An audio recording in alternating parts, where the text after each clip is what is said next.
ಒಂದು ವಿಶ್ವವಿದ್ಯಾಲಯದ ಪ್ರಸಾರಾಂಗ ಮಾಡುವಂಥ ಕಾರ್ಯವನ್ನು ಅವರು ನಮ್ಮ ತೋಂಟದಾರ್ಯ ಮಠದ ಮೂಲಕ ಮಾಡಿರುವಂಥದ್ದು. ಸುಮಾರು 600ಕ್ಕೂ ಹೆಚ್ಚು ಸಂಶೋಧನಾ ಮಟ್ಟದ ಒಂದು ಗ್ರಂಥಗಳನ್ನು ಶ್ರೀಮಠದ ಮೂಲಕ ಪ್ರಕಟ ಮಾಡಿರುವಂಥದ್ದು. ಇವತ್ತು ಅನೇಕ ಜನ ಸಾಹಿತಿ ಸಂಶೋಧಕರು ತಮ್ಮ ಸಂಶೋಧನೆಗೆ ಶ್ರೀಮಠದಿಂದ ಪ್ರಕಟವಾಗಿರುವಂಥ ಗ್ರಂಥಗಳನ್ನು ಉಪಯೋಗಿಸ್ತಾ ಇರೋದು ಅವರು ಪ್ರಕಟಿಸಿರುವಂಥ ಗ್ರಂಥಗಳ ಮಹತ್ವವನ್ನು ಇವತ್ತು ತೋರಿಸಿಕೊಡ್ತಾರೆ.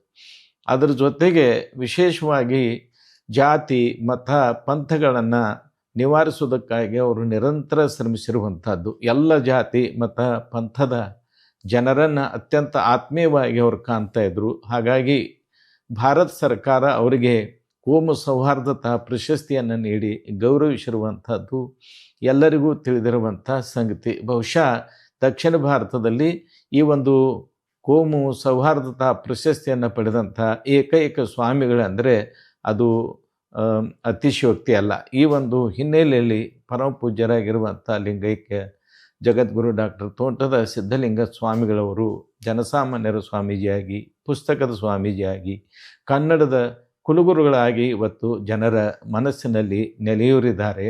ಅಂಥ ಪರಮ ಪೂಜ್ಯರ ಈ ಒಂದು ಪೀಠ ಪರಂಪರೆಯನ್ನು ಅವರು ಹಾಕಿಕೊಟ್ಟಿರುವಂಥ ದಾರಿಯಲ್ಲಿ ನಾವು ಈವರೆಗೂ ಮುನ್ನಡೆಸಿದ್ದೇವೆ, ಮುಂದೆಯೂ ಮುಂದುವರಿಸ್ತೇವೆ ಅಂತ